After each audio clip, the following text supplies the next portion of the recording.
Good evening, everybody, and welcome to another episode of The Guys Who Stare at Stats. I'm Cade Kennedy alongside Andrew Santangelo, and we have a interesting episode today, I guess you could say. The first time that we are attempting to dual stream on Twitch and YouTube at the same time. I say attempting to dual stream because I honestly have no idea what in the world is going on here. It says it works, then it doesn't show anything, then it says it works, but I don't really know. So this is going to be a weird trying to make this work episode. I have no idea what it's going to do, but we will try to figure it out. What I am excited for this format, and I'm also excited to talk a little bit about my trip. As you know, we were not here Thursday. I was on vacation out in New Mexico, and on my way out there, I picked up this fun little baseball hat, Andrew. This supports the Hooker Chamber of Commerce. They have a little, not professional baseball team, a little high school team they run during the summer, the Hooker Horny Toads. Because when you're in Hooker, Oklahoma, you got to have a hat for the Horny Toads. And so this is a new thing, wearing a hat on the show now. Andrew always has a baseball hat on, so I figured it is time for me to wear a hat as well. So I'm excited to join the People with Hats committee, I guess you could say. I have this hat. It also supports kids. Every purchase of a hat goes directly to their scholarship fund that they have specifically for the Hooker Horny Toads baseball team. So I'm excited to see what goes on out there. Lovely people out in the Panhandle of New Mexico, and I'm happy I made the trip, but I'm also happy to be back. So, as always, turning it over to you, Andrew, the first question of the day. Andrew, how's it going today? Well, I was going to reverse it and ask you how your trip was going when you sent me that, but it sounds like your trip went well. I'm glad to hear that. And, no, that's a cool story about the hat. Welcome to the Hat Club.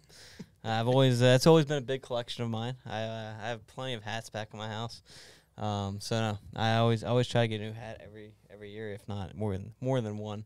But, no, I'm doing well. Had a chance to run home. Let the dog out real quick, because that's a new, I don't think I mentioned that in the last show. Got a new little puppy, so there you go. That's, had to run home real quick, let her out, and like you said, great to be back and do the show. What kind of puppy do you have, if you don't mind me? It's a good question. They just told me mixed breed. Okay. If I had to guess, I can show you a picture. If I had to guess, I'd say definitely some German Shepherd in there. But I guess I can't say for sure. I am debating we're doing one of those I know you can do like one of those DNA tests or whatever, so yeah. I'm debating doing that. But if I had to guess, I'd say part German Shepherd somewhere. Hold on. Well, it'd be easy if I didn't scroll past it. Yeah. Oh, there's a cute little puppy. So, I think some German Shepherd in there, but until I guess get the result or do the DNA test, I won't really know. All right. Well, let's get right into it, starting with not the main story of the day, but a story that definitely popped up just about 2 hours ago, being that Julio Jones is signing a one-year deal with the Tampa Bay Buccaneers. As if Tampa Bay didn't need to be any more stacked than they already are talent-wise, why not add a Pro Bowl receiver to the mix as well? Absolutely. The rich get richer is basically what happened today in football and the NFL. As training camp actually opened up league-wide for most teams, I think, or at least the report day. So a nice way for Tampa Bay to start their 2022 season training camp as they bring in Julio Jones. But no, assuming Mike Evans stays healthy, I mean, that's going to be a crazy duo there, obviously, with Tom Brady throwing to him. So it's gonna be a. I mean, I hate to say it because I want to see like another team take over there for Tampa Bay, but it's gonna be another fun team for Tampa Bay, another fun year for them probably. I'm sure they'll be a top 2, if not 3 seed there in the NFC. So it's going to be a fun year there for Buccaneer fans, and congratulations. You just got richer and have a lot of weapons out there for Tom Brady. They absolutely do. I really don't know if they have that many footballs to go around on that team. I mean, you have nearly every weapon you could possibly want, and you have one of the greatest quarterbacks to ever play the game. It feels like, once again, this feels like a last year's thing where if Tampa doesn't make it to a conference championship game, they failed as a team, is what it almost feels like, which that's such a high bar to get to in the NFL. But when you have all these weapons, that's the standard you have to set for yourself. No, absolutely. I think fans expect that too. Obviously, football, tough sport to go out there. They added another game, obviously, so obviously injury will always be a concern, and obviously you wish that on them. But that's honestly the biggest question with the Buccaneers. Obviously, Tom Brady's been fairly healthy for his career, but he is that next age. Everyone always asks, well, what's that age he's going to finally, you see, kind of fall off a little bit. One, I don't know if we'll ever see that, but obviously we'll see what his body can do. Mike Evans, obviously we know his injury history, so that's the thing. And Julio Jones, correct me if I'm wrong, I think he was banged up a little bit last season. Obviously had a good year, but he was still banged up a little bit. So this team, and I think they were missing some running backs a little bit last year as well. That's going to be the biggest question mark for Tampa Bay is can they stay healthy all year? Can they get back there? But assuming they're all healthy, there's no way this team isn't a league favorite, if not Super Bowl favorite. Yeah, I mean, just looking at some of the things listed here. Julio Jones, Mike Evans, Chris Godwin, Rashad Perryman, Scotty Miller, Tyler Johnson, Russell Gage, Kyle Rudolph as well. Yeah. You got a lot of people to throw the ball to. Absolutely. And Tom Brady loves his tight end, so Kyle Rudolph's a big addition because Gronkowski's retiring, so Rudolph there can replace that veteran experience there at tight end. So, no, it's going to be a good season for Tampa Bay, and their defense is never anything to fall off about. It's always pretty good. And then, obviously, another big question mark. I mean, he's got the weapons here to make up for some coaching decisions, but they got a new coach coming in. So, how's he going to do? He obviously has NFL experience, but, again, it's going to be a new voice in that locker room. We'll see how it's able to do. So, overall, I think they'll be fine. I'm just raising I'm being the counterpart here. I'm offering some of the small questions this team has. Yeah. And moving on to our next story here in the NBA, the Boston Celtics, among several teams who have entered the Kevin Durant sweepstakes, Brooklyn's still trying to find a deal. It's expected that Jaylen Brown would be a centerpiece in the deal if Boston is to make this trade with a bunch of other pieces. I would assume you'd have to do probably several first-round picks in there as well. But Miami, Phoenix, Toronto have been well-known trying to get Kevin Durant. Boston now joining the mix. Obviously, being a Philadelphia fan, Cade going to Boston would not be the highest thing on your priority list. But what would this trade look like for the Celtics? If you trade Jaylen Brown, what would you have? You have a core of Durant and Tatum, I would assume. That's what Boston would be trying to go for. But you don't really have a third guy. I mean, is Al Horford your third guy? Is Marcus Smart your third guy? Or one of those guys getting traded to make this salary work? Or what goes on here? So first, I mean, obviously they make it breaking news, another team in the sweepstakes. I always laugh at that because, I mean, we both know if you're a GM actually doing your job, you've entered the sweepstakes at some point for Kevin Durant. They have publicly entered the sweepstakes. So that's what it makes it sound like the Celtics just called him up today. Like, hey, I heard Kevin Durant's available. What do you guys need from us for Durant? No. Like, it's been going on for a while. My favorite part about this, I've got to say, was Woj tweeting this at 2:30 a.m. our time and everyone telling him to go to sleep on Twitter. That was a fun addition. No, absolutely. And that's what's fun about it. So, but to answer your question here, what will a trade package look like? And obviously, like you said, as a Sixers fan, no, I don't want to see Durant on the Celtics. But here's the thing. Durant's been now in my conference/division for the last couple of years. Harden's been there. Kyrie Irving's been there. I think this package is going to obviously have to include Brown. It's going to I think you have to offer Marcus Smart as well. If I'm the Nets here, you look at your team, you got Seth Curry, you got Ben Simmons, hopefully coming back, and you got Kyrie Irving, and then you bring in Jaylen Brown. That would be your core, obviously. Here's the problem. Outside of Ben Simmons, who's really a good defender? Not really anybody. Seth Curry, I mean, I've watched him play defense. I love Seth Curry. He can shoot the lights out, but when it comes to defense, he's a liability.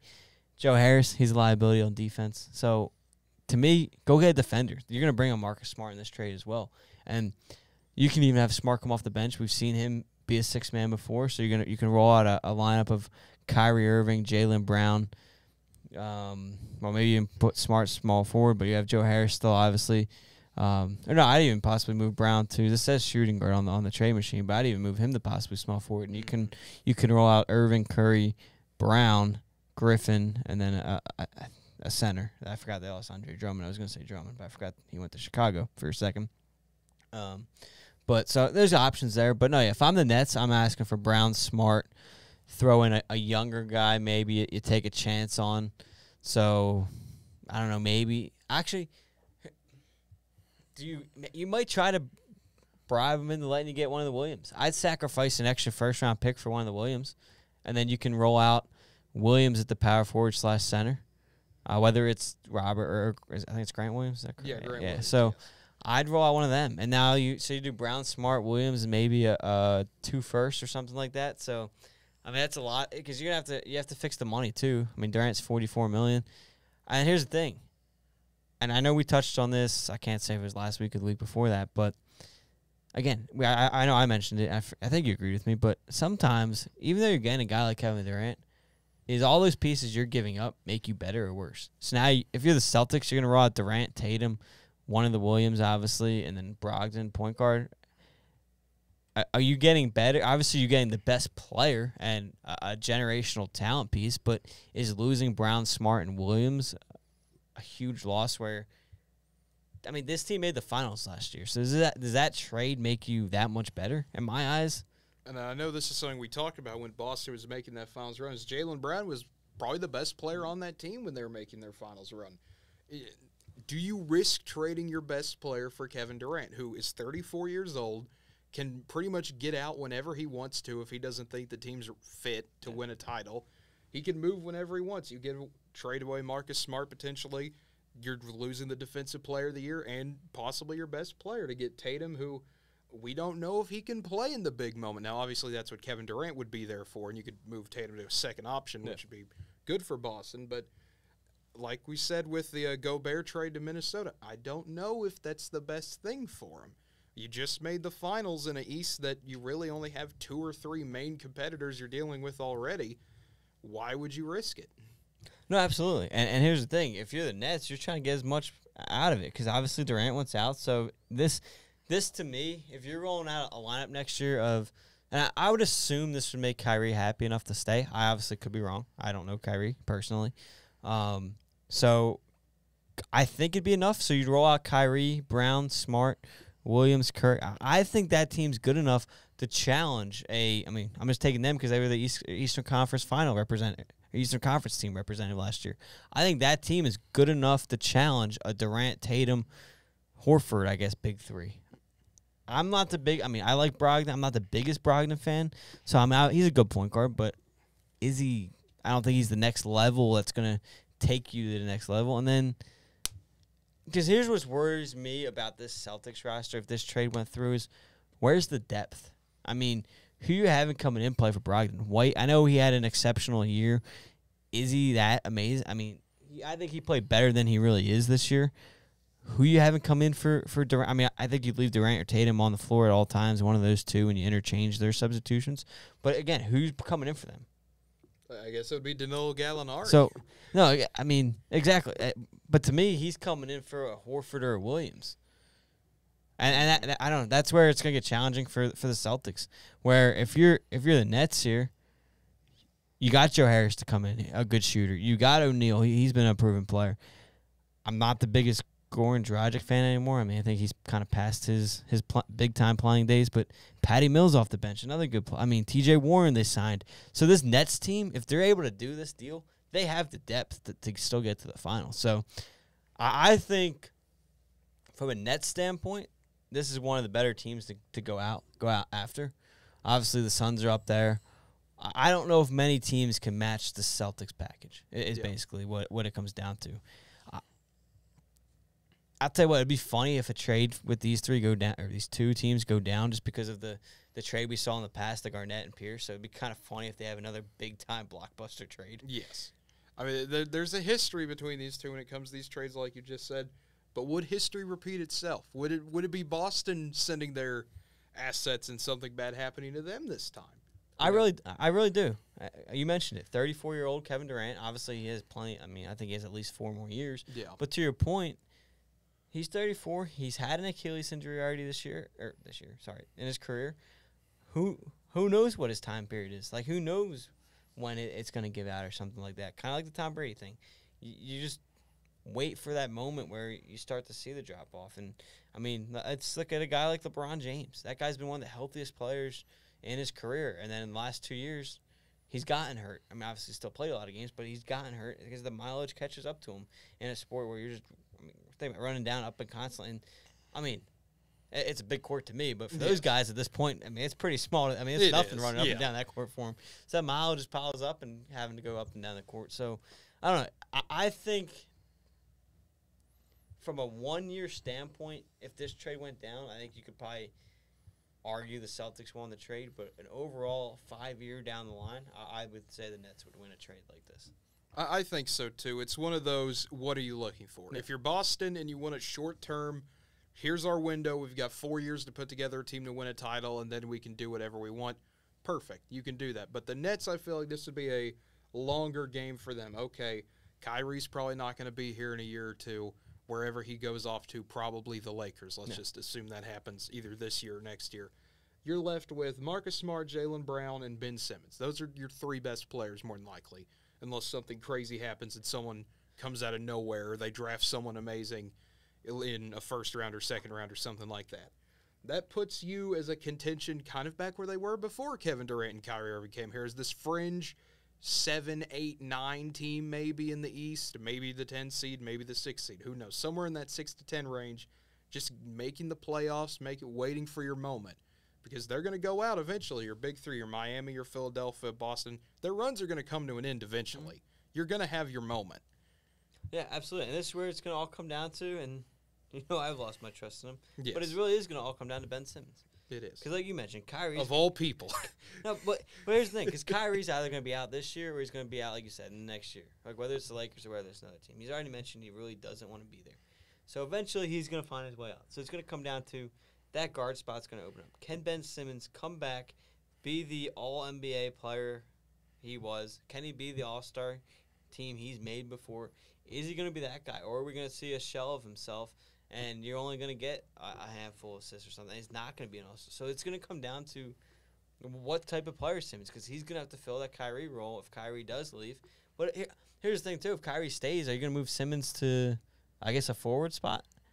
And if that's the case and Simmons allows you to agree to that, maybe you don't ask for a Grant Williams. Maybe you ask for a different player there, and maybe you ask for a young White off the bench or something like that. So that's again, it's going to all come down to, if this Nets trade works out, to where's Ben Simmons going to end up? Is he going to be a good team player, a versatile player, and allow them to interchange like that? Or is he going to be the same guy and cause problems where, okay, if Kyrie does leave, Simmons is causing problems. Again, who's your point guard now? Goran Dragic? I don't know. Do you make Marcus Smart your point guard, or say, hey, Jaylen Brown, you're going to learn how to dribble the ball and pass and do? I don't know what you do. Who would you rather be bringing up the ball in a pressure situation, Jaylen Brown or Marcus Smart? Is it? I don't know. That truly is a big-time question. Just checking ESPN here. Really not affecting the win percentage of either team here, according to them. If you deal Kevin Durant and Jaylen Brown and all these pieces, they're saying they're about even.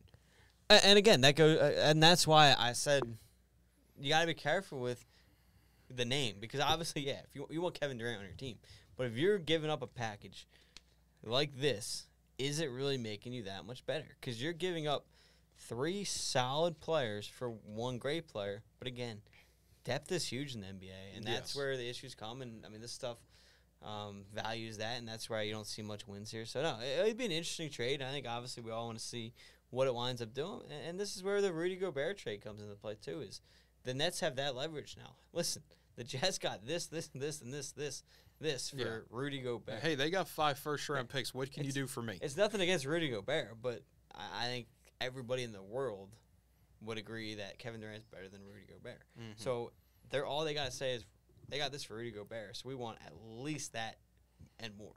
Yes. So I am intrigued to see where these discussions go, I guess is the best way to say it. With the NBA, the offseason is forever. We get a 365-day offseason. They occasionally play some basketball during it. Maybe someone wins a championship. I don't know. But moving on to our final story of the day, another trade deadline is approaching. We talked about some trades in the NBA. We've talked about some signings in the NFL. Now it's time to kind of put 2 and 2 together here. We had the MLB Draft, had some people get signed. Always is weird to me they do the draft in the middle of the season. But, hey, what other time are you going to get all the GMs locked together in a chamber for 5 hours, it feels like? Just for one day to draft a few rounds, and then you come back the next day. It's great. We have the MLB Trade Deadline coming next Tuesday. So next Tuesday at 5 p.m., right when we would about be ready to get on the air, the deadline will be ending. A lot of crazy things will happen. I'm excited. I think having you here, Andrew, helps me with that. As someone who knows the ins and outs, so I'm not just looking at it like, oh, that's good, I guess. Like, I don't know. But looking at some of the trade deadline buzz that has happened today, the latest on Juan Soto, the biggest story in the MLB, I would guess you would say, unless you believe that Ohtani's going to get traded, but I don't think that's going to happen. Maybe someday in the future that'll happen.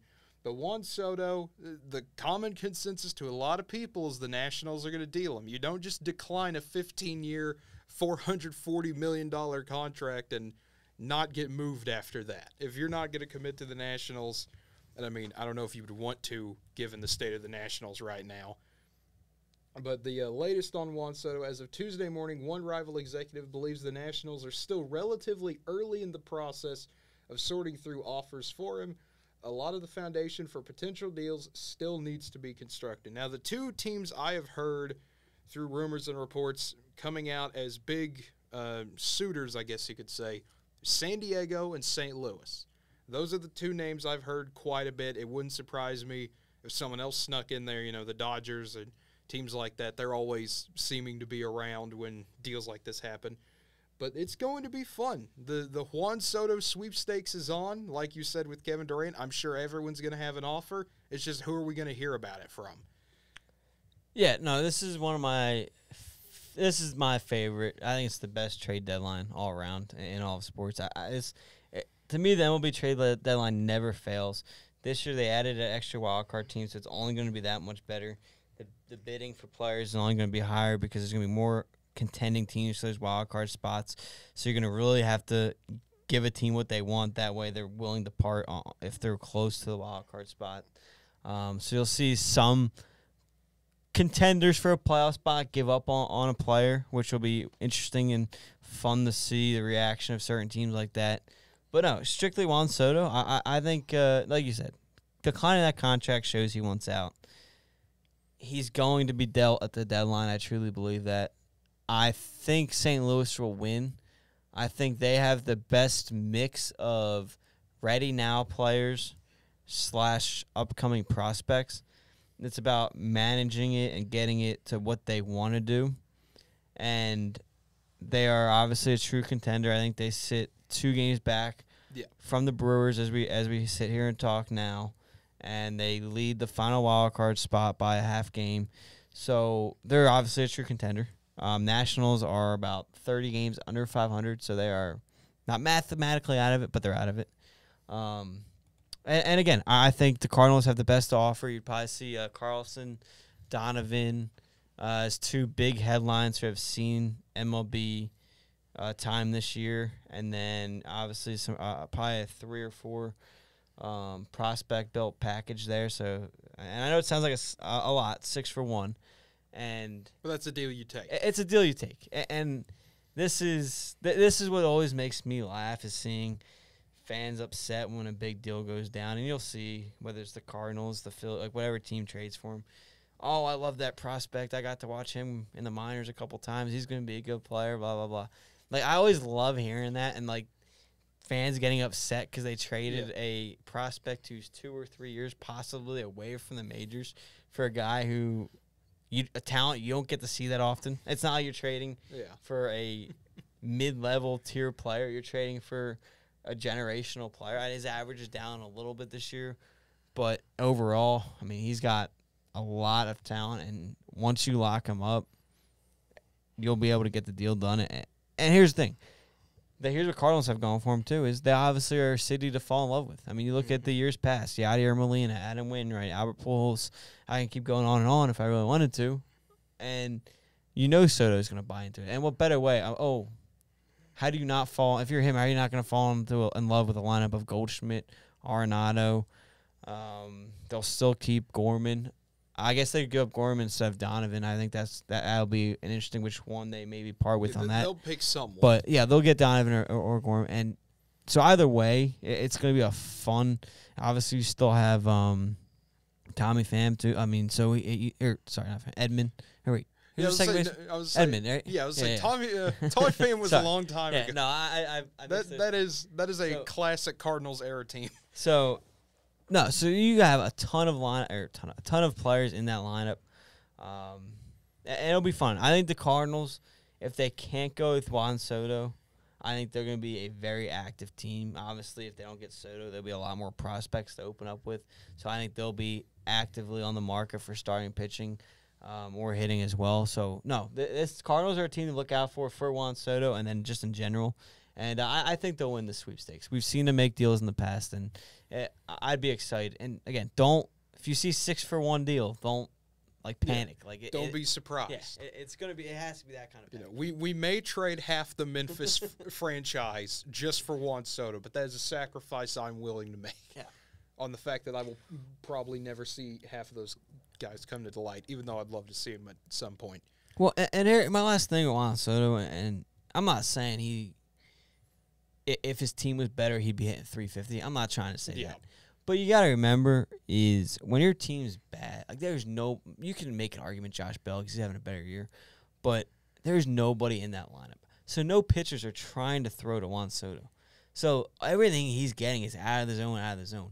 If you put him in a lineup with Goldschmidt or Arenado hitting behind him, or someone in front of him, one of those three in a row, you're not going to want to walk Juan Soto to face Nolan Arenado. You're not going to want to walk Soto to face Paul Goldschmidt. No, you actually have to pitch to him, and he's going to get pitches to see. And again, I'm not saying he's going to raise his average from 230 to 350. I'm not trying to sit here and be that guy. But I'm going to say with the Cardinals, I wouldn't be surprised if he hits 275. I'm not saying bring it up to 275 because I think it's a little late in the season to do that. I'm saying with the Cardinals, if you throw out the national stats and just this year, let's say his deal gets done on Saturday. I don't know.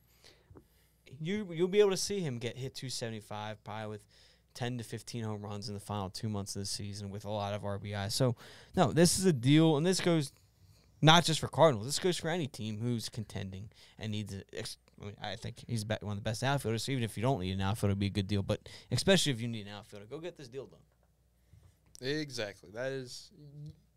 Could not say it better myself, Andrew. Just go get a deal done. Mainly that's because I'm impatient when it comes to these things, and I like to see stuff done now and not have to wait, but that's just me personally. Then again, that's why I would not be a good general manager. It's like, let's do it. Let's go. Well, unfortunately for you, especially because you're a Cardinals fan, so you're going to be all over this trade. Yes. You're going to have to wait on a player like this just because the Nationals are going to try to get the bidding war into everyone. So this deal probably really won't be done until maybe Sunday at the earliest. Yeah, who knows? It might happen 30 minutes before the deadline ends Tuesday. It just upsets me from a fan perspective because I want something to happen every day. So we have one big story a day, but they all come, and that's what makes it fun, like you mentioned, where you'll get stuff that is just rapid fire Tuesday morning. You could see 5 guys get traded in 5 minutes. No, that exactly. Wouldn't surprise me. And the last couple of years, the deadline for a while when I was growing up, the deadline used to be teams waited till the deadline to make. Now it's been fun, I know you said you wanted, but now it has kind of been like that. There has been deals leading up to the deadline, and then the deadline finishes it off going crazy. And especially this year, I think you'll see a handful of deals done before Tuesday itself, and then you'll see more than a handful done on Tuesday. Yeah, but looking at some of these other storylines here, talking about Tampa Bay, keeping an eye on them, possibly what they could do. They are a team that has inquired about Juan Soto. I think every team in the MLB is going to inquire about Juan Soto. Even if, they're not going to compete in the playoffs, they're still going to see what the price is. And they are the financial obligations are limited. He is arbitration eligible, not tied to a long-time deal. So it's going to be intriguing. What do the Rays do? They expect to get Franco and Margot back in the weeks ahead. But it's going to be interesting for Tampa Bay. They're another team, smack dab in the middle of the AL East, trying to just close out the season strong, get a wild card spot locked up, and compete when they get to the playoffs. Yeah, I view Tampa Bay as a team as they've had a lot of injuries this year. They're good enough to make the playoffs, but I'm not unless you're getting a Juan Soto, I'm staying pretty neutral.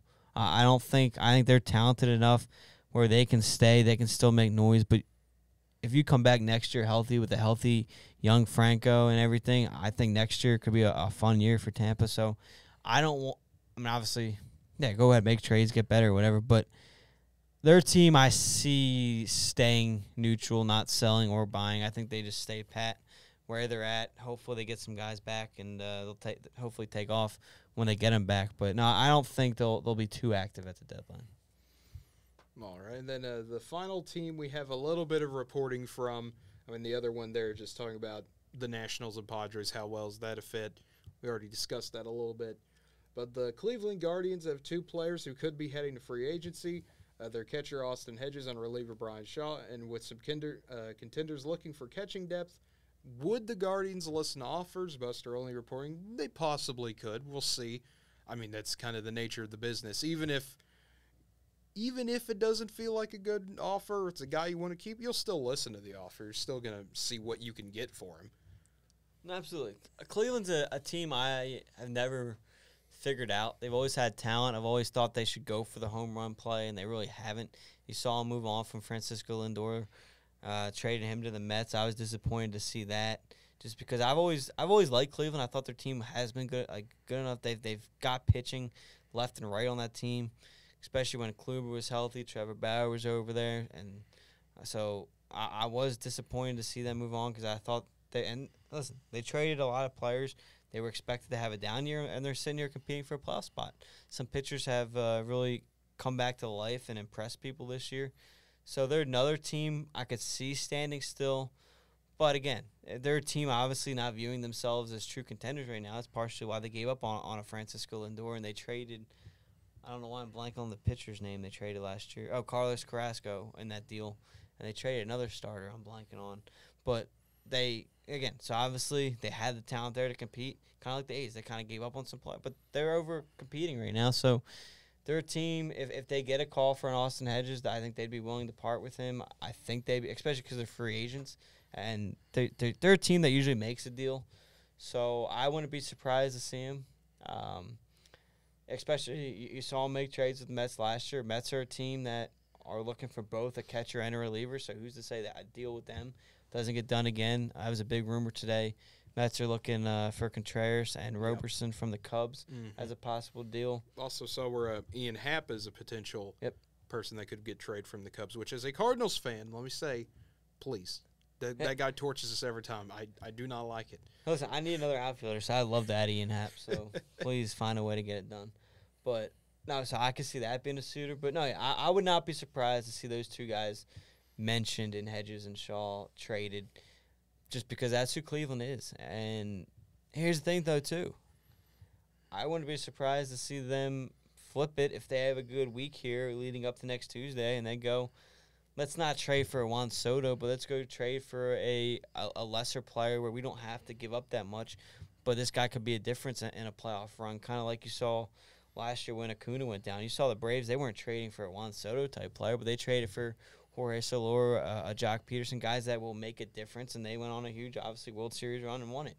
So I could see, I'm not saying Cleveland goes on to win the World Series, but I could see Cleveland spinning it where let's go get two above-average players, but not guys that we're going to have to sell the farm for. So, now, Cleveland's a team, depending on what happens this next week, you could see either way next week.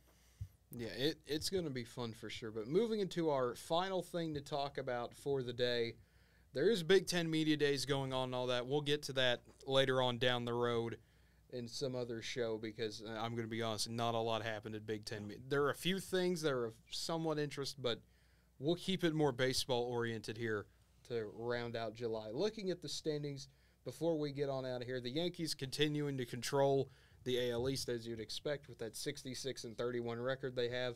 12.5 games behind them are Toronto, and the AL East just continues to dominate, but one team sits above them all, and it's the Yankees. Shout out to the Orioles being 48-48, though. This is officially the latest this has ever happened where all teams are 500 or better in a division. Wait, what a crazy way. And how about Toronto? I mean, a team we talked about. I was sitting here I guess 2 weeks ago when I thought it was a mistake they fired the manager. I'm not ready to say it wasn't a mistake because here's the thing. They're 8-2 obviously in the last 10. They've won 6 straight. They've gained 3 games on the Yankees in the last 10 games. But here's the thing.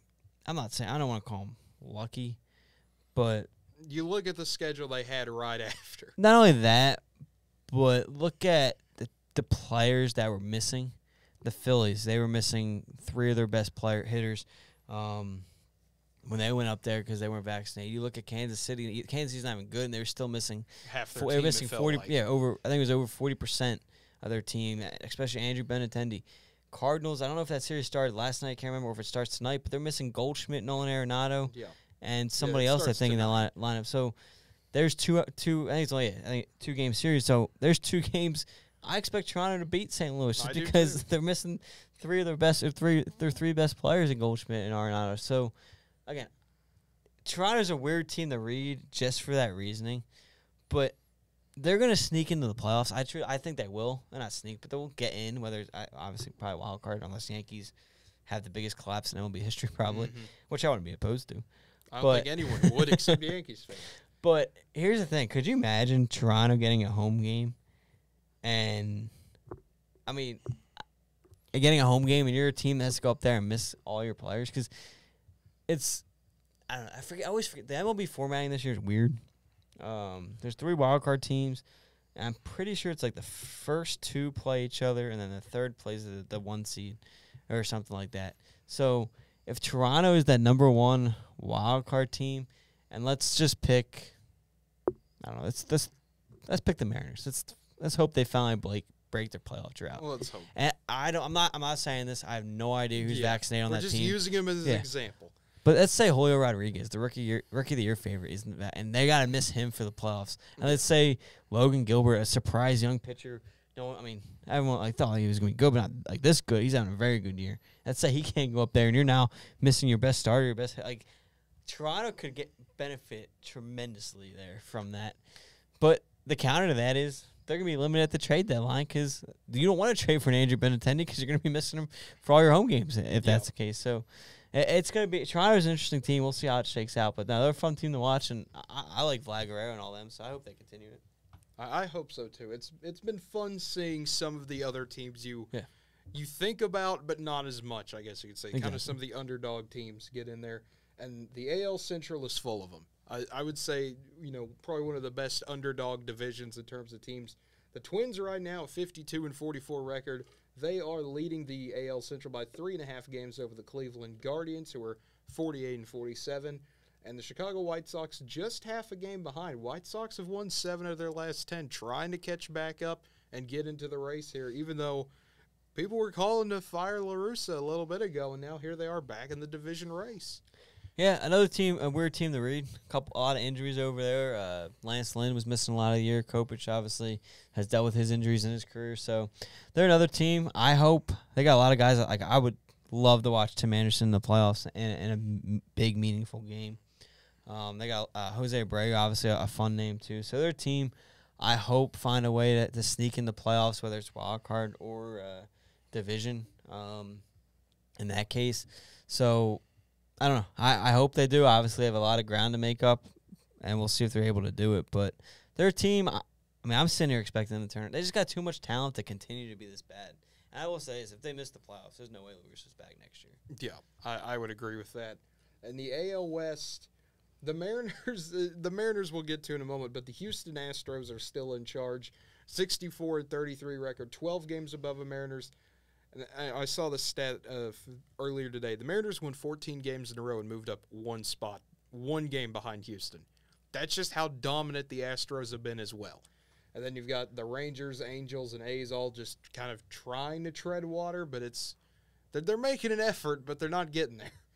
Yeah, congratulations, Angels. You continue to always be the most disappointing team. Every year. There's nothing baseball fans and average fans want more than to watch Ohtani and Trout. What's their biggest highlight of the year as a team? Getting into that fight a few weeks ago? I just don't get how a team can have 2 MVP caliber players on it like that. And they just never. It's not even that they missed the playoffs. It's that they never come close. Yeah, we can't even watch a September/October playoff race with them playing meaningful baseball. It's just a shame. And you mentioned Ohtani. I'd be surprised if he get dealt at the deadline this year because he's under control for 2 more years. So you'd be crazy if you're the Angels to say, "Oh, let's give up and not go into next year," because you'll have the availability to trade him next year as well. So they'd be crazy to say, let's not run it back with 2 MVPs possibly and hope next year's different. But, obviously I could be wrong. But, yeah, I'd be surprised if he's dealt. But Astros, I think, the Astros are obviously always be up there. They got one of the most fun rookies, too, in Pena on that team. And I think that's what's fun is Astros and Mariners, too, the hottest teams in the league. Got two of the best rookies on there playing well, too. So, no, it's fun. It is an absolutely fun time in the AL. Also a fun time in the NL. Looking at the NL East, the Mets still ahead with a 59-37 record, just looking to get better here at the deadline. The Braves only 2 games behind them, and the Phillies 7 games behind the Braves. Everyone's still in the playoff race there, and the Marlins only 6 games below 500, so they're trying to make an impact there as well. And then you have the Nationals. They're just existing. Yeah, they're trying Juan Soto. Yeah, minus 159 run differential. How about that? But no, like 1-2 in a row. That's true. No, it's gonna be a fun race down the stretch. I think everybody's waiting for the Mets' big collapse like usual. Yeah. So am I as a Mets hater. But listen, I mean, let's be realistic. They're getting Jacob deGrom back. You'll have deGrom and Scherzer as the top of that rotation. Obviously, a deadly duo. It's gonna be a fun race. Obviously, I hope the Phillies get back into it. But let's just talk right now. Mets only 2 games up on the Braves. That's gonna be a fun. Especially you saw, obviously, Braves won the World Series last year. They got what it takes. So that's going to be a fun back-and-forth battle. Mets have a huge advantage on pitching, in my opinion. So I think that might be why the Mets are able to survive this. But listen, we were sitting here a few weeks ago saying Mets are, 10 games up on the Braves, 13 up on the Phillies. Phillies have gained 4 games over the last month. Braves, obviously, one of the hottest teams in the league. And I think they won 2 out of 3 against the Mets last week. So it's going to be interesting down the stretch, but I don't know if that Mets collapse will happen. Obviously, again, I'm hoping for it, but we'll see. And then the NL Central, a bit of a similar scenario here. The Brewers have a 53-44 record. The Cardinals 2 games behind them. I really want to see how this ends, especially if the Cardinals do get Juan Soto. If you build a big 3, I think you can beat Milwaukee. I think you can beat them without Juan Soto, obviously. I do believe in the Cardinal way. I am subscribed to the Cardinal way, that they will find a way to go on a random winning streak at some point late in the year and take the division from the Brewers. But, man, I've said it before. I know I said it on the last show before we went. The division is never determined by the 2 top teams. It's always determined by Cincinnati. It's always determined by Pittsburgh. It's always determined by one of those teams. I'm sure it's the same way in other divisions, or at least feels like it. But those games late in the year are going to make all the difference. And I already saw it with the Cardinals. They struggled against the Reds again because that continues to happen for some reason. I'll never understand that. But it's going to be a fun race. I'm excited to see what happens in it. Yeah, better watch out for the Cubs, though. 6-game win streak. I know. They're trying. They're getting more relevant by the day. No, and I think I've mentioned this on the show before, is with or without Juan Soto, I think the Cardinals win this division. They've been there before. They're obviously not the same players used to be, but Wainwright and Molina are coming down to the end of their stretch. I know Pujols. Yeah. I think the team is going to rally behind those 3. I think they're capable. Obviously, the Brewers have the upper hand on pitching, and Corbin Burns. I think Jack Flaherty hasn't gone this year, or he's gone, but not much. All our pitchers are injured right now. So Cardinals are a little behind on that front, but again, I think they'll be able to. They're going to be active at the deadline. They'll be able to get something done. And I take run differential in a little bit more account in baseball than other sports, because it's not. I mean, yeah, you get a handful of games where it's a little, but everybody's got the misleading games. Yeah. So I take this. I take run differential, and I think it's more accurate in baseball than a lot of other sports. And I sit here and see the Cardinals plus 31 over the Brewers. I think that is something to see. It's only 2 games. Cardinals started a little slow. It took Goldschmidt a little bit to get going. And he's been on sorry, not Goldschmidt. Nolan Arenado started well, went into a little bit of a slump. Saw him kind of drop out of the MVP race for a little bit. I think his average went down to close to like 270 after hitting 320 for a while.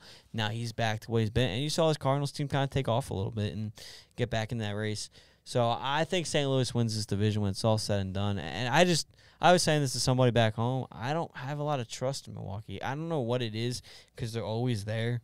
They're always contending. We've seen them in the playoffs in the past, but there's just something about them I never can trust. And I will not pick them to win usually in big games.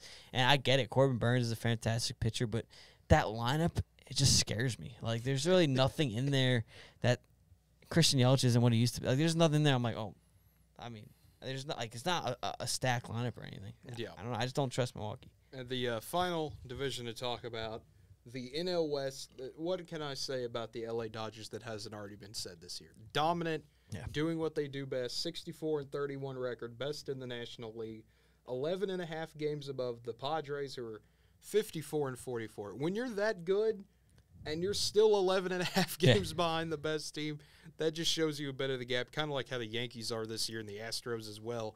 Just so much talent on that Dodgers team. Where do you even want to start is how it feels most days. Yeah, no, absolutely. You start with Mookie Betts and how the Red Sox still somehow traded him. He's a guy that I still can't believe was moved.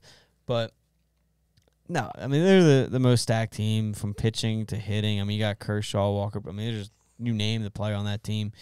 Mookie Betts, obviously. Cody Bellinger, I know he's not exactly what he used to be. Obviously, still a fantastic hitter, though. No, they'll always be one of the favorites, kind of like the Tampa Bay Buccaneers in football. They'll be up there. They're a rich team. They know how to get things done. They got Magic Johnson as the owner. People want to go play for him, obviously, and stuff, being the big LA name. So, no, they're a fun team. We'll see if they can get the job done come the postseason. Obviously, we haven't seen them do that outside the COVID year, so we'll see what happens. But, no, there's plenty of talent on that Dodger team. I mean, there is plenty of talent in that team. It blows my mind, like you said. Mookie Betts got traded to the Dodgers. I still there are days I just don't understand why any of the things go the Dodgers' way, and they still do. LA? Yeah, I guess so. That's about all you could say about them, but that will do it for our show today. If you enjoyed what you heard, feel free to give us a follow at twitch.tv/NWTV7 or subscribe to our YouTube channel at The Guys Who Stare at Stats or the NWTV7 YouTube channel.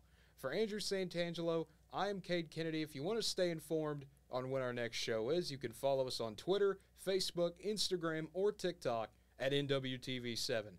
Until next time, have a good one, everybody.